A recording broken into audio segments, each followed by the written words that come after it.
ഡൽഹി ഉൾപ്പെടെയുള്ള ഉത്തരേന്ത്യൻ സംസ്ഥാനങ്ങളിൽ അതിശൈത്യവും കനത്ത മൂടൽമഞ്ഞും തുടരുകയാണ്. കനത്ത മൂടൽമഞ്ഞ് കാഴ്ചപരിധി ഗണ്യമായി കുറച്ചത് വ്യോമറയിൽ ഗതാഗതത്തെ സാരമായി ബാധിച്ചിട്ടുണ്ട്. നോബിൾ മാരിക്കാരനുണ്ട്. Noble, very good morning Noble.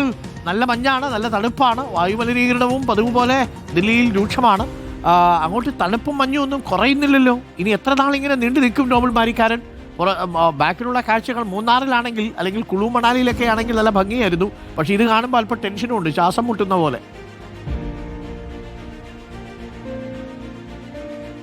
Arun, very good morning. ഉത്തരേന്ത്യ ഇന്നും അതിശൈത്യം തുടരുകയാണ്. നമുക്ക് ഉള്ളത് ഇന്ത്യ ഗേറ്റ് കർത്തവ്യപത്ത് മേഖലയിലാണ്. ഇപ്പോഴും നല്ല മഞ്ഞ് ഇവിടെ ഉണ്ട്. രാവിലെയൊക്കെ ശക്തമായ മഞ്ഞായിരുന്നു. തൊട്ടടുത്ത് നിൽക്കുന്ന ആളെ പോലും കാണാൻ കഴിയുന്നതിൽ ശക്തമായ മഞ്ഞായിരുന്നു രാവിലെ ഉണ്ടായിരുന്നത്. അങ്ങ് അവിടെ ഒരു പരേഡ് തയ്യാറെടുക്കുന്നുണ്ട്. പക്ഷേ നമുക്കൊരു വളരെ അടുത്താണ് ആ പരേഡ്. പക്ഷേ എങ്കിൽ പോലും ശക്തമായ മഞ്ഞ് കാരണം അത് കൃത്യമായി കാണാൻ കഴിയുന്ന സാഹചര്യമാണ് ഉള്ളത്. കഴിഞ്ഞ കുറേ ദിവസങ്ങളായി ഉത്തരേന്ത്യ നല്ല തണുപ്പിലാണ്. ഇന്നിപ്പോൾ ഒരു മാറ്റവും ഇല്ല എന്നാണ് യാഥാർത്ഥ്യം. കൃത്യമായ ഒരു കണക്ക് അല്പസമയത്തിനകം തന്നെ കാലാവസ്ഥാ വകുപ്പ് പുറത്തേക്ക് വിടും. ഇന്നലെ ഏറ്റവും കുറഞ്ഞ താപനില 2.9 ഡിഗ്രി ആയിരുന്നു. അത് 3 വർഷത്തെ ദില്ലിയിൽ രേഖപ്പെടുത്തിയ ഏറ്റവും കുറഞ്ഞ താപനിലയായിരുന്നു എന്നാണ് ഇന്നലെ കാലാവസ്ഥാ വകുപ്പ് അറിയിച്ചത്. ഇന്നിപ്പോൾ അതിൽ വലിയ മാറ്റങ്ങൾ ഉണ്ടാകില്ല എന്നാണ് രാവിലത്തെ ദൃശ്യങ്ങൾ നമ്മൾ കാണിച്ചു. എന്തായാലും അല്പസമയത്തിന് കൃത്യമായ കണക്ക് പുറത്തേക്ക് വരും. ദില്ലി മാത്രമല്ല, ദില്ലിയുടെ മറ്റ് പരിസര പ്രദേശങ്ങൾ, പ്രത്യേകിച്ച് പഞ്ചാബ്, അതോടൊപ്പം ഹരിയാന അടക്കമുള്ള ഇടങ്ങളിലും ഒപ്പം മറ്റ് ഉത്തരേന്ത്യൻ സംസ്ഥാനങ്ങളിലൊക്കെ കാഴ്ചാപരിധി വളരെ കുറവാണ്. കാഴ്ചാപരിധി വളരെ കുറഞ്ഞത്, പ്രത്യേകിച്ച് മൂടൽമഞ്ഞ് ശക്തമായത് ഗതാഗത സംവിധാനങ്ങളെ പ്രതികൂലമായി ബാധിച്ചിട്ടുണ്ട്. ഇന്നും എന്താ യാഥാർത്ഥ്യം? പ്രത്യേകിച്ച് ട്രെയിൻ, അതോടൊപ്പം തന്നെ വിമാനങ്ങൾ ഒക്കെ വൈകിയാണ് സർവീസ് നടത്തുന്നത്. റോഡ് ഗതാഗതത്തെയും ബാധിച്ചിട്ടുണ്ട്. വിമാനങ്ങൾ പ്രത്യേകിച്ച് വൈകുന്നതുകൊണ്ട് യാത്രക്കാരുടെ വിമാന കമ്പനികളെ എത്തപ്പെടണം എന്ന നിർദ്ദേശം ഇതിനോടൊപ്പം തന്നെ എയർപോർട്ട് അതോറിറ്റി നൽകുകയും ചെയ്തിരിക്കുന്നു. അത്തരത്തിൽ ശക്തമായ മൂടൽമഞ്ഞ് തുടരുമ്പോൾ ദില്ലിയെ സംബന്ധിച്ച് എടുത്തു വേണ്ട മറ്റൊരു കാര്യം എന്ന് പറയുന്നത് ശക്തമായ വായു മലിനീകരണവും ഇപ്പോഴും ഉണ്ട് എന്നാണ്. 300-ന് മുകളിലാണ് വായു ഗുണനിലവാര സൂചിക ദില്ലിയിൽ ഇന്ന് രേഖപ്പെടുത്തിയിരിക്കുന്നത്. ആളുകൾ വലിയ തരത്തിൽ, പ്രത്യേകിച്ച് നല്ല തണുപ്പൊക്കെ ആണെങ്കിൽ പോലും പറയുമ്പോൾ മാത്രമാണ് അസുഖമുള്ളത്. മറ്റു കാര്യങ്ങൾ, പ്രത്യേകിച്ച് കാലാവസ്ഥ, അതോടൊപ്പം തന്നെ മറ്റ് മൂടൽമഞ്ഞ്, അതിന് പുറമെ പുകയോടെ ആകുമ്പോൾ വലിയ ദുരിതം ആളുകൾക്ക് ഉണ്ടാക്കുന്നു ദില്ലിയിൽ എന്ത് യാഥാർത്ഥ്യമാണ്. പക്ഷേ മറ്റ്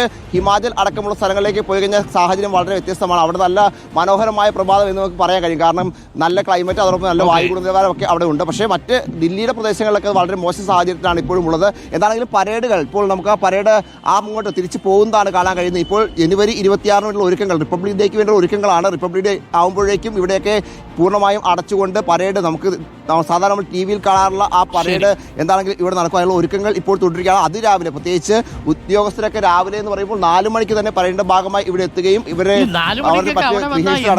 കാണാൻ പറ്റുമോ നോബിൾ? ഇപ്പൊ തന്നെ സമയം 8 മണി കഴിഞ്ഞ് 23 മിനിറ്റായി. ഇപ്പൊ തന്നെ ഒന്നും കാണാൻ പറ്റുന്നില്ല. രാവിലെ 4 മണിക്കും 5 മണിക്കും ഒക്കെ എന്തായിരിക്കും അവസ്ഥയല്ലേ?